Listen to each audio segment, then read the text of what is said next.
कामिनी, तू आज यहीं रुक जाना। वैसे भी कितनी रात हो गई है, कल हम साथ में चलेंगे ड्यूटी पे। तुझे तो पता है आरव घर पर वेट कर रहा होगा मेरा, उसको मेरे बिना नींद कहाँ आती है। चल अपना ध्यान रखना। चल बाय बाय।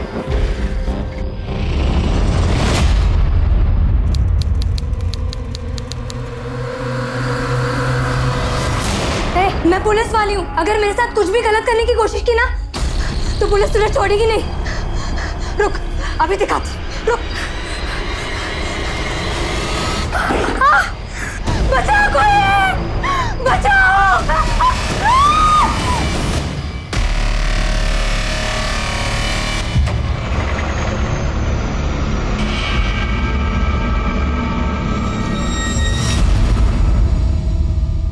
नमस्कार, आदाब। मैं अनूप सोनी क्राइम पेट्रोल सतर्क के ब्लैक हेडलाइंस अध्याय के आज के एपिसोड में आप सबका स्वागत करता हूं। अपराधियों में पुलिस का डर ही अपराध पर नियंत्रण की पहली सीढ़ी है। बड़े से बड़ा अपराधी भी पुलिस से टक्कर लेने से डरता है, लेकिन ये जो हमने अभी देखा, शायद इससे डरावना और कुछ नहीं हो सकता। कौन थे ये लोग जिनमें पुलिस का बिल्कुल भी खौफ नहीं था?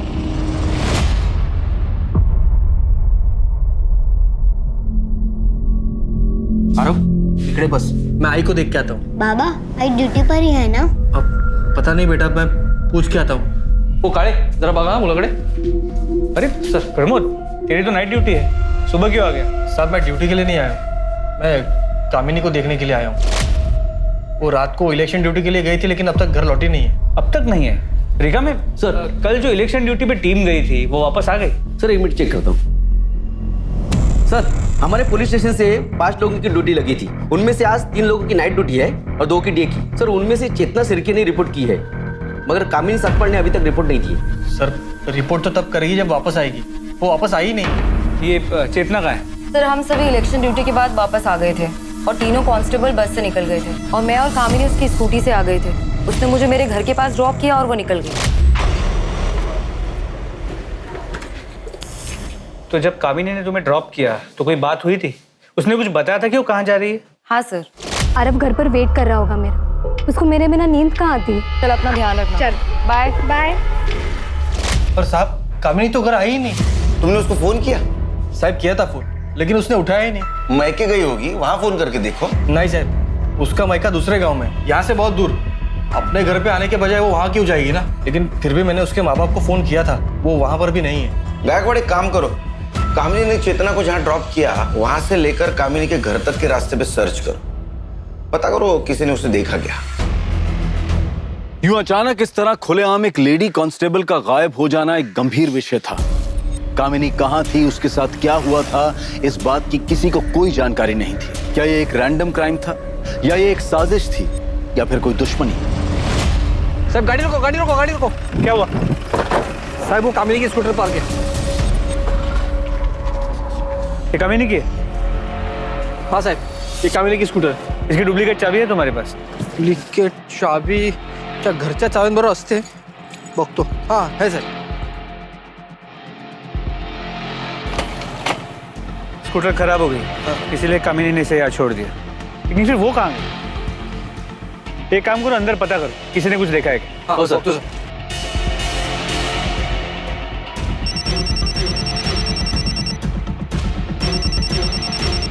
हाँ बोलो गायकवाड़।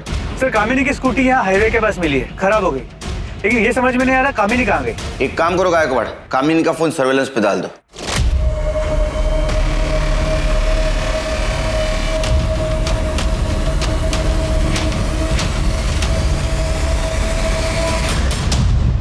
इस तरह से मारता है क्या? आज मैं तेरी प्रिया टीचर को छोड़ूंगी नहीं। कितना जोर से मारा है, कैसे निशान पड़ा है मेरे बेटे को। कौन सा तेरा स्टाफ है? ये तूने मेरे बच्चे को मारा? तेरी अरे ये क्या कर रही हो? आज तेरे हाथ छोड़ के मेरे हाथ पे रख।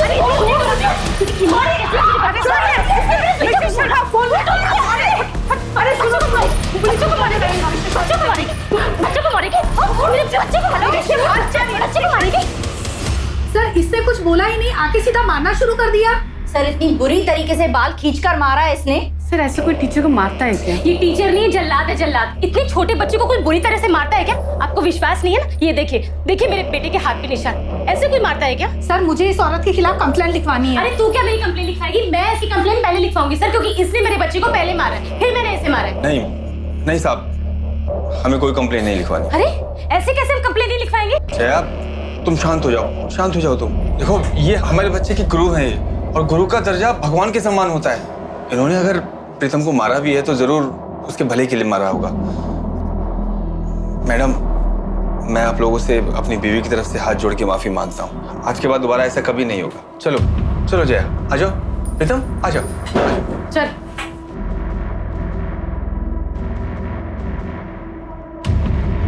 सर मुझे इस औरत के खिलाफ कंप्लेंट लिखवानी है, चाहे कुछ भी हो जाए। सोच लो, बच्चे को मारना ज्यादा बड़ा जुर्म है। ऐसा ना हो कि ये कंप्लेंट तुम पे उल्टे पड़ जाए। दोबारा ऐसे मत करना। अरे ठीक है, बिस्किट खा। बाबा आई कहाँ है? अब तक आई क्यों नहीं? आ जाएगी बेटा, तू बिस्किट तो खा ले। नहीं बाबा, जब तक आई नहीं आएगी तब तक मैं नहीं खाऊंगा, और आई के हाथ से ही खाऊंगा।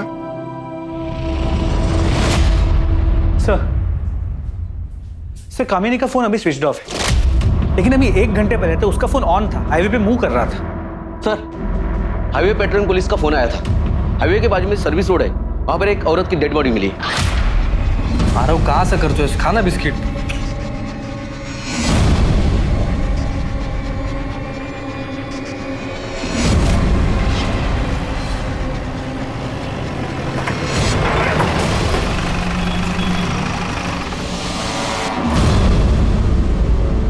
देखो बॉडी किसकी है।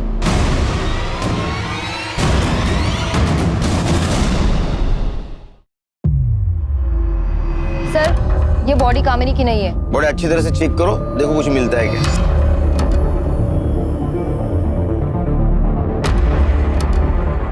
देखो गायकवाड़, किसी धारदार चीज से गला काटा गया है। सर बॉडी नेकेड है और बॉडी पे चोट के निशान भी है सर। सर लगता है इसका बलात्कार हुआ है। कुछ आइडेंटिटी प्रूफ मिला? कुछ भी नहीं।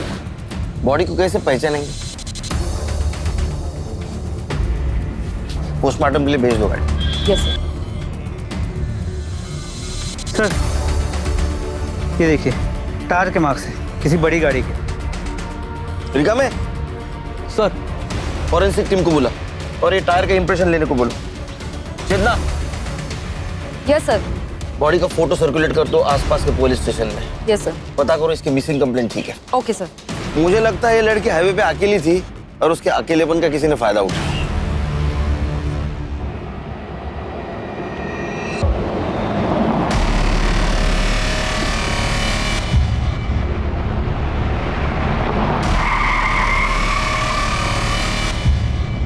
कहाँ जाना है आपको?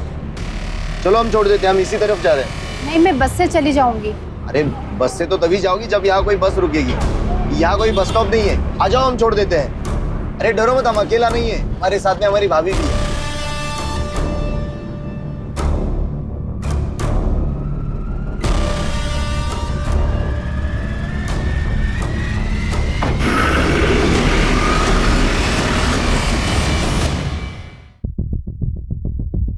आरव बेटा, चलो हम घर चलते हैं। बाबा आई कहाँ है? यहाँ नहीं है तो कहाँ है आई? बेटा, आई ड्यूटी पे गई है, जैसे ही ड्यूटी खत्म हो जाएगी वो घर पे आ जाएगी। चलो हम घर चलते हैं। सर ये तो गायकवाड़, जब तक कामिनी का पता नहीं चलता तब तक प्रमोद को नाइट ड्यूटी से हटा और डे ड्यूटी दे दो। सर। और हाँ, कामिनी ने चेतना को जहाँ ड्रॉप किया वहां से उसका फोन स्विच ऑफ होने तक का रूट चेक किया? सर उस पूरे एरिया को चेक किया, कुछ नहीं मिला। पर सर हाईवे के उस रूट पे, उस पूरे रोड पर कहीं भी कोई सीसीटीवी कैमरा भी नहीं है जिससे कोई क्लू मिल सके। सर कल हमें हाईवे के पास जिस औरत की डेड बॉडी मिली थी उसकी पोस्टमार्टम रिपोर्ट, मौत का वक्त दोपहर 3 से 5 के बीच का है और शेविंग ब्लेड से गला काट के उसे मारा गया। सर मारने से पहले उसके साथ रेप किया गया था और उसे बुरी तरह पीटा गया था। उसकी बॉडी पे चोट के निशान है और उसका जबड़ा भी टूटा हुआ है। बॉडी में से सीमन सैंपल भी मिला है। गायकवाड़, जिन पुलिस स्टेशन में हम लोगों ने इसकी फोटोग्राफ भेजी थी वहां से कोई फीडबैक आया? नहीं सर। मतलब ये औरत किसी दूसरे शहर की या दूसरी स्टेट की हो सकती है। लेकिन सर सोचने वाली बात है कि एक औरत हाईवे पे अकेले क्या कर रही हो और कोई उसे क्यों इतने बेरहमी से मारेगा। तो एक सेकंड। हेलो कहाँ पर?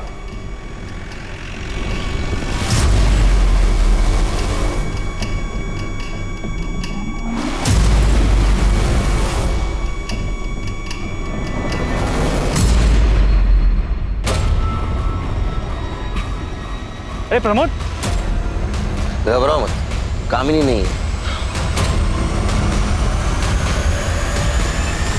सर क्या लगता है? Same type of murder. Body को साड़ी से ढका गया है, बॉडी नेकेड है, बदन पे चोट के निशान है। मर्डर और बलात्कार का मामला है। जरा उठो। धारदार रेजर ब्लेड से गला काटा गया है और आइडेंटिटी प्रूफ कुछ भी नहीं, ना पर्स ना मोबाइल, कुछ भी नहीं। तो इधर आओ। ये देखो, डबल टायर के निशान। हाँ सर, टायर के निशान तो वैसे ही। मतलब ये दोनों मर्डर किसी ट्रक या टेम्पो ड्राइवर ने किए। दो अनजान औरतों की लाश पुलिस को मिल चुकी थी। शरीर पर कोई कपड़ा नहीं, दोनों के साथ बलात्कार फिर मर्डर, और वो भी एक ही तरीके से। दोनों क्राइम सीन्स पर अगर कातिल का कोई सुराग था तो वो था टायर का वो निशान जिसे पुलिस ने अपनी इन्वेस्टिगेशन का पहला सिरा बनाया। लेकिन कामिनी का अब तक कुछ पता नहीं चला था। मीडिया को भी इन केसेस की जानकारी लग चुकी थी और ये खबर टीवी चैनल्स पर दिन रात चल रही थी। मीडिया पुलिस से जवाब मांग रही थी और पुलिस के पास सिर्फ एक प्राइम सस्पेक्ट था, वो अनजान ट्रक ड्राइवर।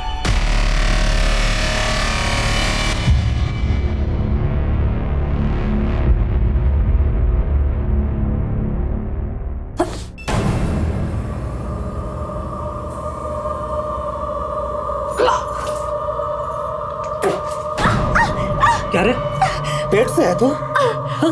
कैसे, किधर से आया है बच्चा? हाँ? गंदा करने लगी। तेरे सेठ ने पैसों के बदले तेरे पेट में यह पाप दिया है। कहाँ मुंह काला करा है? नहीं, आप गलत समझ रहे हैं। नहीं, ऐसा नहीं है। ऐसे नहीं है तो फिर कैसा है? कहाँ मुंह काला करा के ये बोल। वो truck driver. Truck driver? Truck driver ने जबरदस्ती की थी मेरे साथ। झूठ बोल रही है? बोल, कहाँ मुंह काला करा के आए? रोक, आज मैं तुझे छोड़ूंगा नहीं। भाग किधर है? रोक, रोक। भाग किधर है? अरे किसन क्या कर रहा है? अरे छोड़ मुझे, छोड़ना। अरे छोड़ो मुझे। इज्जत मिट्टी में मिला के रखती। जिन दो औरतों की बॉडी हमें मिली थी, उनकी डिटेल्स आसपास के सभी पुलिस स्टेशन में भेजी थी, लेकिन कहीं से भी कोई इन्फॉर्मेशन नहीं मिली जिससे उनकी पहचान हो सके। कमाल लगा एक बार। दो औरतों के साथ रेप होता है, उनका मर्डर होता है और उनको पहचानने वाला कोई नहीं। अरे कोई तो होगा उनको पहचानने वाला। पर हाँ सर, जिन मेन पॉइंट्स पे हमने नाकाबंदी की थी, वहां पर भी कोई सस्पिशियस ट्रक या टेम्पो नहीं मिला है। कांस्टेबल कामिनी का क्या हुआ? तो तलाश जारी है, लेकिन अब तक उसका कुछ पता नहीं चल पाया। ये प्रमोद और कामिनी का घरेलू मामला रहेगा। झगड़ा अनबन ऐसा कुछ हुआ होगा उनमें। उनकी शादीशुदा जिंदगी के बारे में कुछ जानते हो? नहीं सर, इस बारे में मुझे कुछ नहीं पता। तो पता करो अपने स्टाफ से, इन दोनों में से किसी का अफेयर चल रहा था क्या? और इस बात की भनक प्रमोद को नहीं लगनी चाहिए। सर, पैसों के लिए पता नहीं कहाँ कहाँ मुंह मारती फिर रही है पेट से। क्या हो रहा है सब? मैडम, ये मेरी बीवी किसी और का पाप अपने पेट में लेकर घूम रही है, और जब मैंने इसे पकड़ लिया तो कह रही है कि किसी ट्रक वाले ने इसके साथ जबरदस्ती की है। हेड़ा बना रही है मुझे।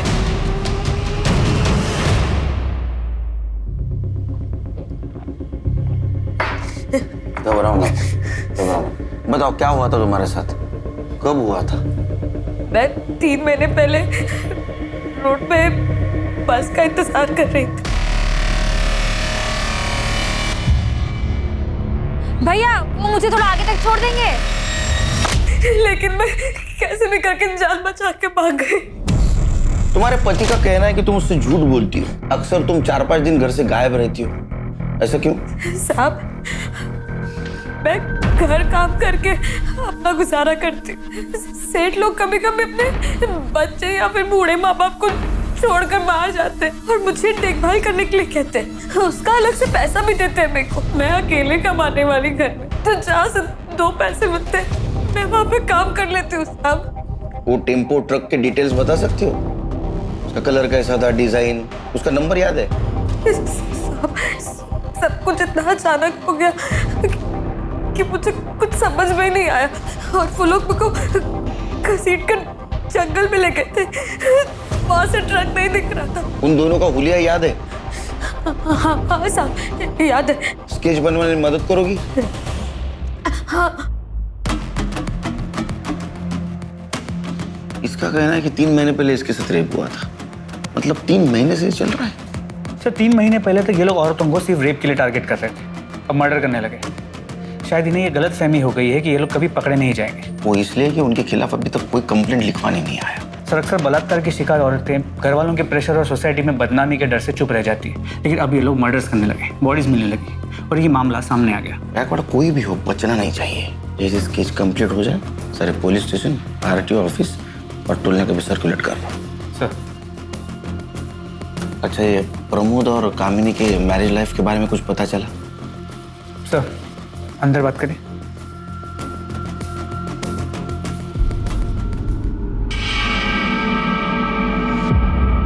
सुनने में आया है कि प्रमोद का हमारे पुलिस स्टेशन के किसी लेडी कांस्टेबल के साथ अफेयर चल रहा है, लेकिन वो कौन है ये नहीं पता चल पाया है। नजर रखो इस प्रमोद पे, और जिस दिन कामिनी गायब हो गई उस दिन का इसका मोबाइल लोकेशन चेक करो। साहब मुझे आधे घंटे की छुट्टी मिलेगी, इसको स्कूल छोड़ के आना है। तुम रुको गायकवाड़, बोले कांस्टेबल ला पाठवा आरो बरोबर। चलो बेटा। सा बड़ा प्रमोद, सर मैंने सुना है तुम शादीशुदा होने के बावजूद भी किसी लड़की के साथ तुम्हारा अफेयर चल रहा है। नहीं साहब, ऐसा कुछ नहीं है। देखो, झूठ बोलने से कुछ फायदा नहीं, पूरे थाने को पता है।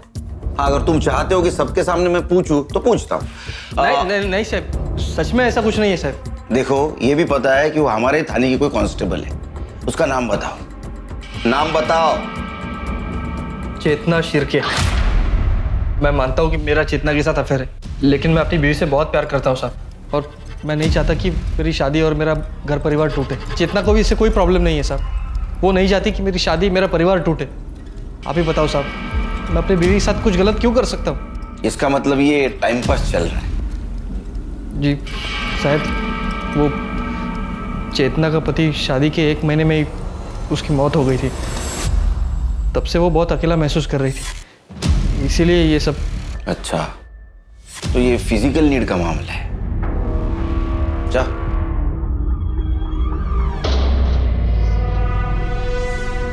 सर क्या आपको शक है कि चेतना और प्रमोद ने मिलकर कामिनी के साथ कुछ किया हो सकता है, ये भी हो सकता है कि प्रमोद को सबक सिखाने के लिए कामिनी खुद गायब हो गई हो। ये भी हो सकता है कि उस ट्रक ड्राइवर की वो शिकार बनी हो। उसकी स्कूटी हाईवे पे बंद पड़ी, उसका फायदा ट्रक ड्राइवर ने उठाया, उसके साथ रेप किया, उसको मार दिया और उसकी बॉडी ऐसे जगह ठिकाने पहुंचाई जहां हम अभी तक नहीं पहुंच पाए, और उसका मोबाइल स्विच ऑफ करके हाईवे पे फेंक दिया, हमें गुमराह कर दिया। साहब कामिनी का पता चल गया। वो बाजू वाले गांव में एक औरत मिली है पुलिस यूनिफॉर्म में। सर सरपंच को बोल दिया है कि हमारे पहुंचने तक उस औरत को वहां से जानना। गायकवाड़,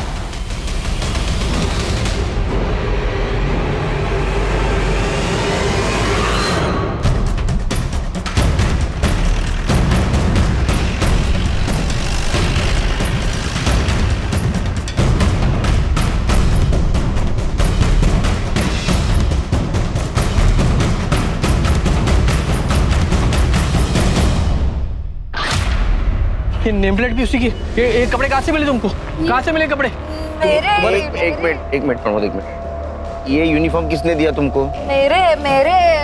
ये देखो, इसको देखा है तुमने? इसके कपड़े ये, इसको कहीं देखा है क्या? इससे लिए तुमने ये कपड़े? सर यहाँ वर्दी पे खून लगा है। चेतना, चेतना। ये सर। हाँ, ध्यान है। इनको दूसरे कपड़ों का इंतजाम करो और ये कपड़े फॉरेंसिक के लिए भेज दो। Yes sir. चलिए। चल आओ। हाँ, दूसरे कपड़े मिलेंगे आपको। कुछ समझ में नहीं आ रहा कहाँ गई कामिनी।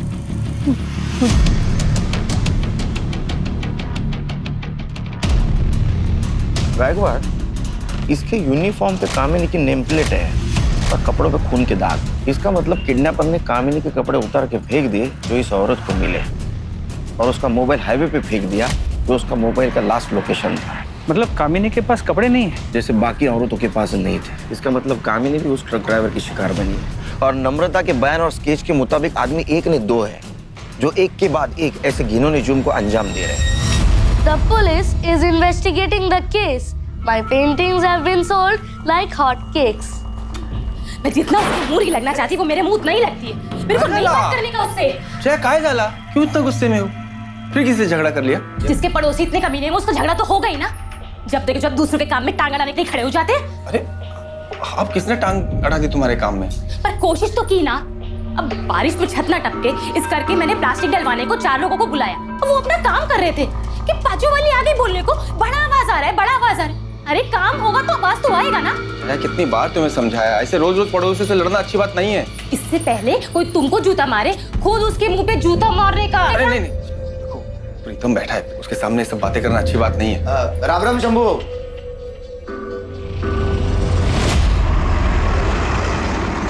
सर, जिन 2 औरतों की बॉडीज हमें मिली थी उनकी पहचान अब तक नहीं हो पाई है। मुझे लगता है गायकवाड़, ये जो 2 बॉडी हमें मिली या तो प्रोस्टिट्यूट होगी या भिखारी होगी, इसलिए उनकी जान पहचान वाला अभी तक कोई नहीं आया। देखो, पहली बॉडी हमें मिली हाईवे के राइट साइड के सर्विस रोड पे और दूसरी बॉडी मिली लेफ्ट साइड। मतलब पहले मर्डर के वक्त ट्रक मुंबई से नासिक जा रहा था थाने होकर, और दूसरे मर्डर के वक्त ट्रक या टेम्पो नासिक से मुंबई जा रहा था थाने होकर। सर, हमने उस रोड के सभी टोल नाके की सीसीटीवी फुटेजेस को भी चेक किया, लेकिन सर उन टोल नाकों से रोज सैकड़ों ट्रक्स और टेम्पोस निकलते हैं। उनमें से उस एक ट्रक को हम कैसे ढूंढे? पोस्टमार्टम के हिसाब से पहले इन दोनों औरतों पर रेप किया गया, बाद में रेजर ब्लेड से इनका गला काट कर इनको मारा गया। सिर्फ इनमें से बची तीसरी नम्रता नाम की औरत, और मुझे इसमें गड़बड़ लग रही है। एक काम करते, इस नम्रता को क्राइम स्पॉट पे लेके जाते। तो तुम यहाँ बस का इंतजार कर रही थी? हाँ साहब। लेकिन यहाँ तो कोई बस स्टॉप है नहीं। बस वाले को हाथ दिखाओ ना तो वो बस रोक देता है। तो तुमने टेम्पो का हाथ दिखाया? हाँ साहब, वो बहुत देर तक ना कोई बस नहीं आई, तो मैंने सोचा कि टेम्पो वाले को आगे तक छोड़ने के लिए बोल दूं। फिर क्या हुआ? फिर साहब वो लोग मुझे घसीट कर वहां लेके गए।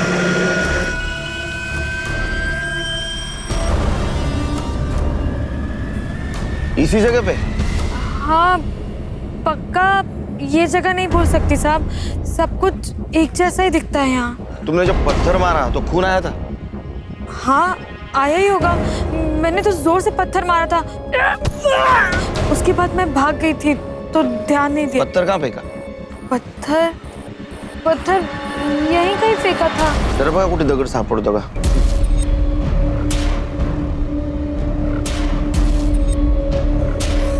लेकिन सर ये तो श्योर ही नहीं कि ये वो जगह है भी या नहीं। चेतना, इसे घर ले जाओ। Yes sir. जाइए आप। गायकवाड़, नम्रता हमसे कुछ छुपा रही है।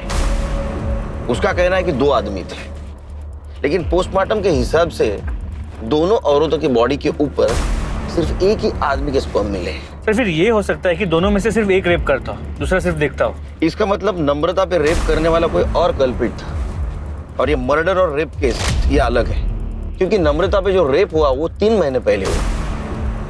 इसका मतलब गायकवाड़, ये दोनों केसेस अलग अलग है। जो भी है, ये चारों केसेस शहर के 20-30 किलोमीटर के दायरे में ही हुई है। हमें आखिरी बॉडी जो मिली वो मुंबई की तरफ आने वाली सर्विस रोड पे मिली। इसका मतलब ये ट्रक या टेम्पो मुंबई में ही होगा। हो सकता है अगले कुछ दिनों में वो किसी औरत को शिकार बनाने की कोशिश करे। हमें रोड पे नजर रखनी होगी, क्योंकि अगर ये 20-30 किलोमीटर के दायरे में औरतों को शिकार बना रहा है तो जरूर जाते वक्त एम्बुलेंस बुलाओ। नाम क्या है तुम्हारा? नाम क्या है? प्रिया सावंत। पाटिल लवकर।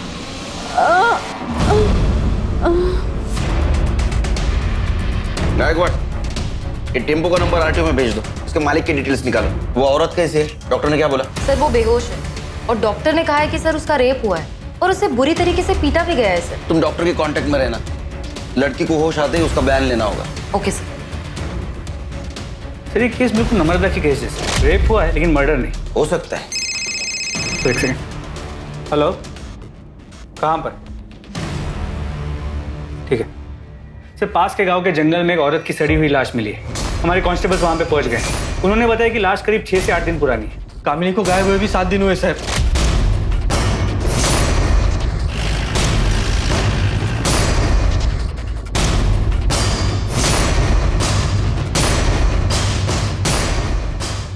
प्रमोद, यहाँ रुको। निकल, इसको रुको यहाँ।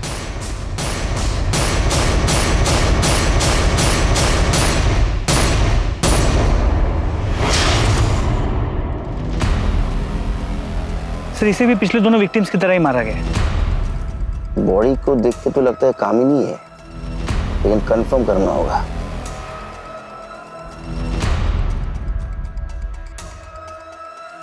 प्रमोद, क्या ये मंगलसूत्र कामिनी का है? कामिनी, कामिनी, कामिनी, कामिनी।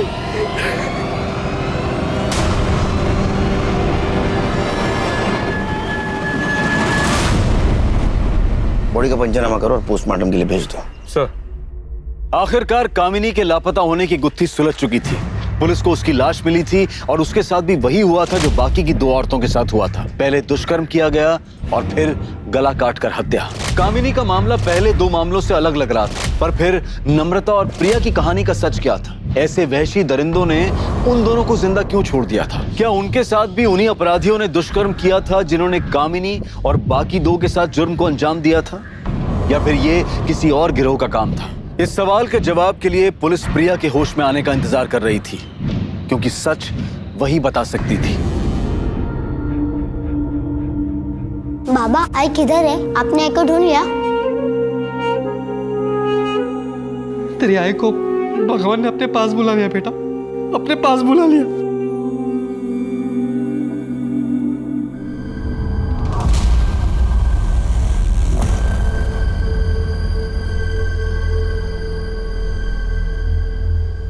सर, प्रिया सावंत को होश आ गया। डॉक्टर उसे डिस्चार्ज देने वाले। देखो, घबराने की कोई बात नहीं, तुम एकदम सेफ हो।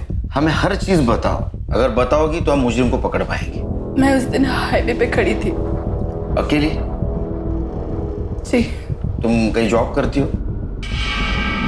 तो बिजनेस? साहब,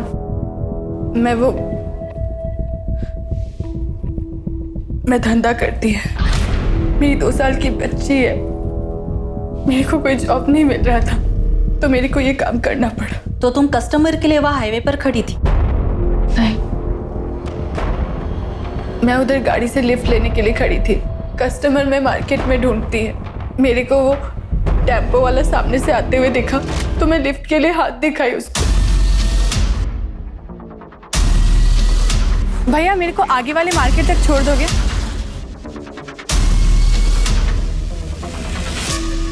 क्या उस टेम्पो में ड्राइवर के साथ कोई औरत थी?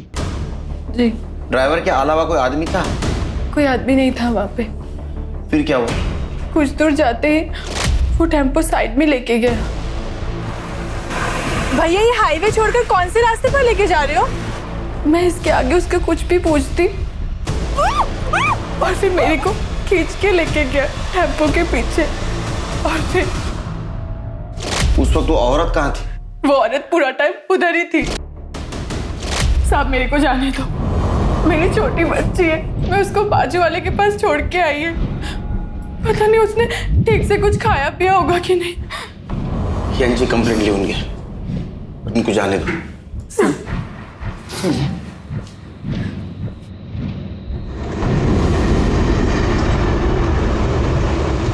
नम्रता का बयान है कि ये 2 आदमी हैं और प्रिया का कहना है कि 1 आदमी और 1 औरत है। या तो ये 2 कोई अलग अलग गैंग है जो ये कांड कर रहे हैं, या तो इन दोनों में से कोई झूठ बोल रहा है। लेकिन कौन? प्रिया या नम्रता? भैया, मेरे को आगे वाले मार्केट तक छोड़ दोगे? भैया, वो मुझे थोड़ा आगे तक छोड़ देंगे? साहब, मैंने झूठ बोला था। मेरा किसी के साथ चक्कर चल रहा है। मैं उसी से पेट से हूँ।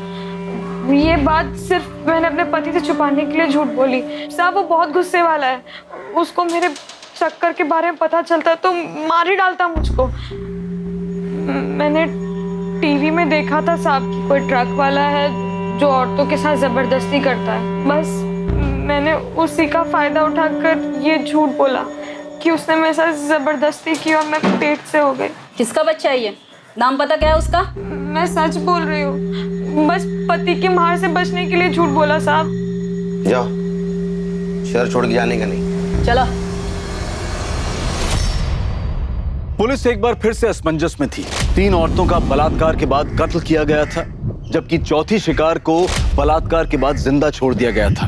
और 5वीं नम्रता ने पुलिस को बलात्कार की झूठी कहानी सुनाई थी। इन सभी पहलुओं को देखते हुए पुलिस के लिए अपराधी तक पहुंच पाना बहुत मुश्किल साबित होने वाला था कि आखिर ये अपराधी कौन हो सकते थे। क्यों एक आदमी औरतों के साथ बलात्कार कर रहा था और उसकी साथी औरत औरतों का कत्ल कर रही थी। इन सभी सवालों और इन सभी उलझनों के बीच पुलिस को एक ऐसी जानकारी मिली जिसने इस केस को एक नई दिशा दे दी। सर, चेतना ने हाईवे पे जिस टेम्पो का फोटो लिया था उसके ओनर का पता चल गया। कौन है वो? अरे तुम लोग जरा 2 मिनट इधर ही रुको, मैं कांदा लेकर आती हूँ। अरे कांदा वैसे ही बहुत महंगा है आजकल, छोड़ो ना, बिना कांदे के ही बना। मालूम है मेरे को, पर तेरे मांस मच्छी बिना कांदे के बनता है क्या? नहीं ना, बोल मांस मच्छी छोड़ेगा तो मैं कांदा नहीं लेगी। हाँ ठीक है, तुम जाओ ले आओ। चलो मैं कांदा लेकर आती हूँ। पापा मुझे आइसक्रीम खाना है। आइसक्रीम खाना है? 1 किलो कांदा देना। इसको एक सॉफ्टी बना दो। कौन सा वाला खाएगा? मैं सिंपल। चल दे। हाय हाय, अरे ये सेठ देना रे छुट्टा देना, देख कितना सुंदर बच्चा है हमारा, आशीर्वाद लगेगा। ए सेठ देना रे, क्या रे सेठ क्या नाटक कर रहा है? देना ए पापा पापा पापा ए क्या रे, क्या हुआ इसमें? ए देना रे, ए क्या हुआ? आई बड़ी सवाल उसको। तुम इसी एरिया में रहते हो? हाँ जी। तो तुम्हें वो शंभू पता है, टेम्पो ड्राइवर? हाँ सर जानता हूँ। कहाँ रहता हो? यहाँ रहते हैं सर।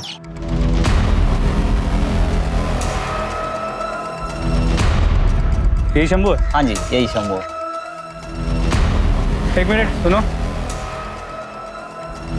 ये ट्रक किसका है?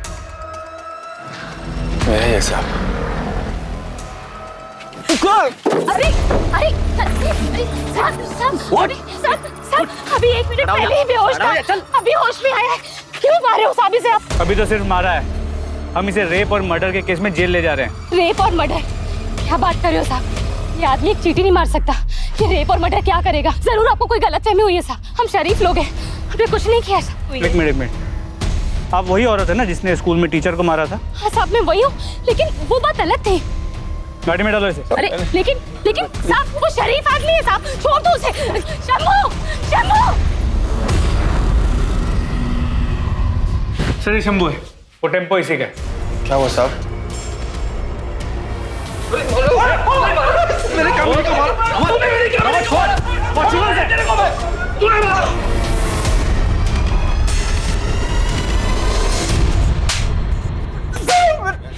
सच बोल रहा हूँ साहब, मैंने किसी का बलात्कार नहीं किया साहब।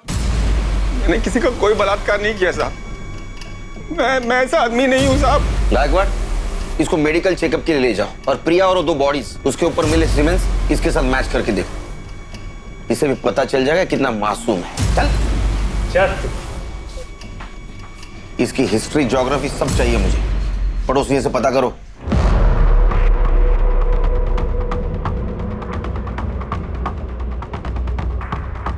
सर, पड़ोसियों के हिसाब से शंभू बहुत ही शरीफ और सीधा साधा आदमी है। वो बस्ती की सभी औरतों को बहन मानता है। अरे नाटक करता होगा अपने एरिया में शरीफ बनने का, जब टेम्पो लेके ट्रिप पे घूमता है तो औरतों के साथ रेप करता है। हो सकता है सर, लेकिन सभी पड़ोसियों ने शंभू के पत्नी के लड़ाकू और झगड़ालू नेचर के बारे में बताया है। उनके हिसाब से शंभू नहीं मगर वो जरूर मर्डर कर सकती है। सर ऐसा हो सकता है, स्कूल में भी जया ने टीचर की हालत खराब कर दी, पर वैसे भी शंभू हमारा कल्प्रिट नहीं हो सकता क्योंकि प्रिलिमिनरी रिपोर्ट के मुताबिक उसका सीमेन रेपिस्ट के सीमेन से मैच नहीं करता।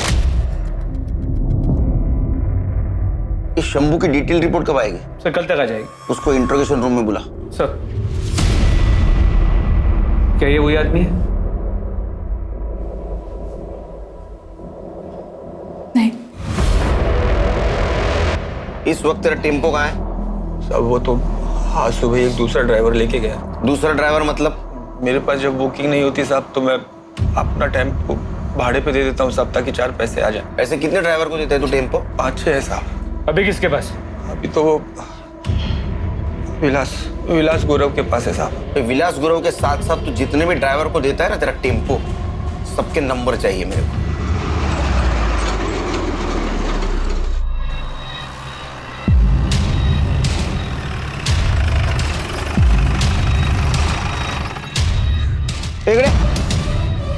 इकडे काय चाललंय? कल ही तेरे बीवी का अंतिम संस्कार हुआ और आज शुरू। आप जैसा सोच रहे हैं वैसा कुछ भी नहीं है सर। मैं तो चेतना को ये बोल रहा था कि उसके और मेरे बीच में जो कुछ भी था वो अब खत्म हो चुका है। मैं अब सिर्फ अपने बेटे का ख्याल रखना चाहता हूँ, पर वो गुस्सा हो गई। उसे लगा कि मैं उससे नाराज हूँ, उससे पीछे छुड़ाना चाहता हूँ। ठीक है, घर जाओ और बेटे पे ध्यान दो। सर शंभू ने जिन ड्राइवर्स के नाम बताए थे उन्हें और उनके क्लीनर्स को कल रात को उठा लिया था। मेडिकल हुआ उनका? जी सर, लेकिन किसी का भी सीमन मैच नहीं हुआ। और वो शंभू का ड्राइवर विलास गुरव, उसका हुआ मेडिकल? नहीं सर, उसने बताया कि वो कर्नाटका का बॉर्डर क्रॉस कर चुका है, माल डिलीवर करने से पहले वापस नहीं आ सकता। गायकवाड़ एक काम करो, कर्नाटका हाईवे पुलिस को टेम्पो का डिटेल्स भेजो और उनको बोलो जैसे ये टेम्पो दिखता है उसको सीज करो। जी सर। और सर इस शंभू का भी मेडिकल रिपोर्ट आ गया है। और क्या सर, रिपोर्ट और डॉक्टर दोनों का ये कहना है कि ये शंभू ने रेप नहीं किया है। वो रेप तो क्या, उसने आज तक किसी के साथ फिजिकल रिलेशन तक नहीं बनाया, वर्जिन है। क्या? अरे ऐसे कैसे हो सकता है? वो शादीशुदा है, उसको एक बेटा है। और इस बेटे का राज उसकी बीवी जया ही हमें बता सकती है। शंभू मेरे बेटे का सगा बाप नहीं है साहब, वो सौतेला है। जब मेरा बेटा प्रीतम 1 साल का था तो उसके बाप की मौत हो गई थी। शंभू अनाथ था, मेरे पति के परिवार के साथ ही रहता था। मेरे पति के मौत के बाद सभी लोग मेरे पे बहुत गंदी नज़र रखते थे साहब। इस करके बचने के लिए शंभू ने मेरे से शादी की। शादी के 8 साल हो गए हैं साहब, पर उस आदमी ने कभी मेरे को हाथ नहीं लगाया। वो आदमी बहुत अच्छा है साहब। तुम? इतना मारा तेरे को इन लोगों ने, देखना इन लोगों का कभी भला नहीं होगा। तुम शांत हो जाओ जया, शांत हो जाओ। भाई साहब ने मुझे छोड़ दिया जया। छोड़ना पड़ा गायकवाड़, क्योंकि हमारे पास कोई सबूत नहीं है कि शंभू ने उसके टेम्पो से प्रिया को हाईवे पे फेंका। गायकवाड़ कुछ तो मिस कर रहे हैं हम लोग, इसलिए अभी तक हमें क्लू नहीं मिला। सर, जया ने बताया कि 8 साल की शादी में शंभू ने उसे कभी हाथ तक नहीं लगाया। शंभू का जो भी इशू है, जया एक नॉर्मल जिंदगी जी रही है, जवान है, उसकी अपनी जरूरतें होंगी और इन जरूरतों को पूरा करने के लिए हो सकता है उसका किसी के साथ कोई अफेयर। पर सर उसका इस केस से क्या लेना देना? गायकवाड़, हर टेम्पो पे क्लीनर होते हैं, ये शंभू का क्लीनर कौन है देखो। सर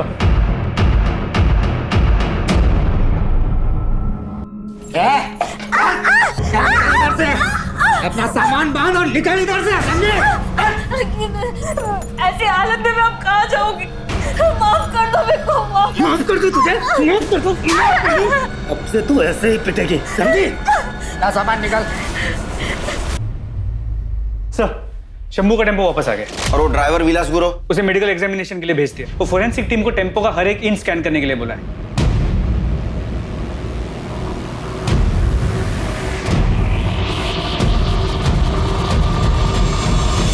फोरेंसिक टीम के मुताबिक इस टेम्पो के टायर का पैटर्न हमें क्राइम सीन्स पे जो टायर के मार्क्स मिले थे उससे मैच करता है।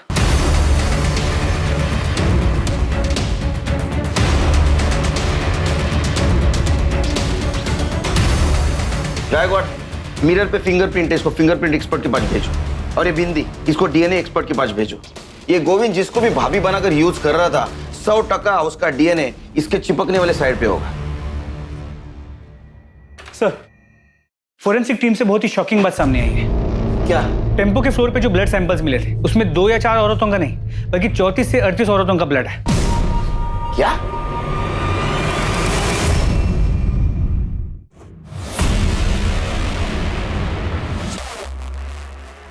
अरे गोविंद, ये बैग लेके कहाँ जा रहे हैं? कहीं नहीं साहब। तो फिर हमारे साथ चल। चल। सब क्या हुआ साहब? मैंने गायकवाड़, क्या यही था वो आदमी? भैया मेरे को आगे वाले मार्केट तक छोड़ दोगे? हाँ, यही था वो शैतान। अरे हिम्मत कैसी? हिम्मत कैसी? तेरी बात हो गई है। इनको लेके जाओ, लेके जाओ इनको। चलो। साहब झूठ बोल रही है वो झूठ बोल रही है। हाँ? और ये मेडिकल रिपोर्ट, ये भी झूठ बोल रहा है। इससे साबित होता है कि उन औरतों का रेप तूने किया था। विक्टिम से मिले सीमेंट से तुम्हारा डीएनए मैच हो चुका है। अब एक बात बता, वो औरत कौन थी जो तुम्हें रेप और मर्डर करते देखती थी? साहब मैंने रेप किया साहब, पर मर्डर वर्डर मैंने नहीं किया। तो मर्डर क्या उस औरत ने किया? हाँ। कौन थी औरत? कौन थी औरत? गायकवाड़। अरे साहब, अरे साहब सुनो। नाम क्या है? बोल बता, नाम क्या है? देख, तूने बताया नहीं ना, फिर भी हम पता कर लेंगे। नहीं बताएगा गायकवाड़, इसका खाना पीना सब बंद। ये तुम्हारे कॉल रिकॉर्ड्स। इससे साफ हो जाए कि तुम शंभू के क्लीनर गोविंद को दिन में 4 से 5 बार फोन करती थी। सर क्योंकि शंभू अपने पास फोन नहीं रखता है, तो मेरे को कुछ भी हालचाल लेना होता है या कोई भी मैसेज देना होता है तो मैं गोविंद को कॉल करती हूँ। तब भी जब शंभू तेरे साथ होता है तू गोविंद से 10-10, 15-15 मिनट तक बात करती है। मैं सच बोल रही हूँ साहब, मेरा गोविंद के संग कोई चक्कर नहीं है। इसे पहचानती हो? नहीं, कौन है ये? ये वही है जिसका बच्चा तेरे पेट में है। नहीं, ये वो नहीं है। वो तो दुबई में स्वीपर का काम करता है। छुट्टियों में आया था तब हमारे बीच ये सब हुआ। 2 महीने पहले ही वापस गया है।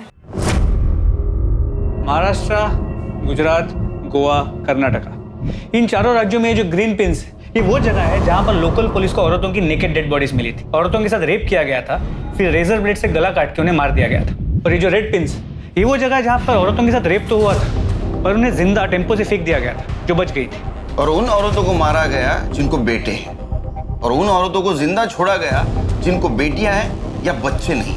जी सर। तो हो सकता है कि ये जो औरत है जो गोविंद के साथ मिलकर सारे मर्डर्स कर रही थी, उसको बहुत सारी बेटियां हो, बेटा ना हो पाया, और इसी गुस्से में वो उन औरतों को मार रही थी जिनके बेटे थे। नहीं गायकवाड़, हमारे पास जितने भी सस्पेक्ट औरत है उनमें से किसी को ज्यादा बेटियां नहीं है। ये माजरा कुछ और है। सर, टेम्पो के शीशे पर जो बिंदियां मिली थी उन पर किसी औरत का डीएनए नहीं मिला। ऐसे कैसे हो सकता है? वो यूज्ड बिंदिया थी। सर, उन पर डीएनए मिला है लेकिन किसी औरत का नहीं, आदमी का है। तेरा डीएनए नहीं, तेरे फिंगरप्रिंट भी मिले मिरर पर, और टेम्पो के सीट के पीछे ब्लाउज और साड़ीज भी मिली। इतना ही नहीं, वो विग भी मिला है जो पहन के तो औरत बनता था। और हाईवे पे मिलने वाली औरत को तो गोविंद के पास लेके जाता था, फिर गोविंद उसके साथ रेप करता था, वो तू देखता था। उसके बाद में रेजर से तू उनका गला काट के उनको मार देता था। सच है नहीं? हाँ सर। एक बात बता, तू उन औरतों को क्यों मारता था जिनके बेटे थे, और उन औरतों को क्यों छोड़ता था जिनकी बेटियां थी या जिनको औलाद नहीं थी? बोल। क्योंकि मेरी माँ ने जब मैं 8 साल का था मुझे एक आदमी को बेच दिया था, सिर्फ 2000 रुपए के लिए। उस आदमी ने 2 साल तक मेरा बलात्कार किया। अंकल छोड़ दो अंकल मुझे। कुछ नहीं होगा बेटा, कुछ नहीं होगा। मैं दर्द से कर रहा था साहब कि बीवी खड़ी होकर सब कुछ देखती थी, खुश होती थी साहब। और फिर एक दिन मैं वहां से भाग गया। जया के पति से मेरी दोस्ती हुई, तो उसने मुझे नौकरी, रहने की जगह सब कुछ दिया। लेकिन 2 साल जो कुछ मेरे साथ हुआ ना साहब, वो आज भी रात को सपने में मुझे डराता है। और उसके बाद मैंने ट्रक खरीदा, और एक दिन जब हाईवे पर ट्रक में माल लेके जा रहा था ना साहब, तो एक औरत ने मुझसे लिफ्ट मांगी। मैंने उसे लिफ्ट दे दी। बातों बातों में उस औरत ने मुझे बताया कि वो बहुत गरीब है साहब, बहुत गरीब, और वो सोच रही है कि अपना बेटा बेच दे। मुझे लगा उस बच्चे के साथ भी वही सब होने वाला है जो मेरे साथ हुआ। मैंने उस औरत को मार दिया साहब। तब मुझे लगा कि मेरे साथ जो कुछ भी हुआ है मैंने उसका बदला ले लिया। छोटे छोटे बच्चों को बचा रहा हूं मैं। जितनी भी औरतें जिनके छोटे छोटे बेटे थे, मैंने सबको मार दिया। एक दिन गोविंद आया। गोविंद ने मुझे बोला कि अगर तुझे उन्हें मारना ही है तो क्यों ना पहले मैं उसके साथ मजे ले लूं। मुझे लगा ठीक है, अच्छा है, इसमें बुरा क्या है? सही है, वो इसी लायक थी। गोविंद पहले उन औरतों का रेप करता था। तू एक औरत होकर मेरे साथ ये सब होते हुए देख रही है?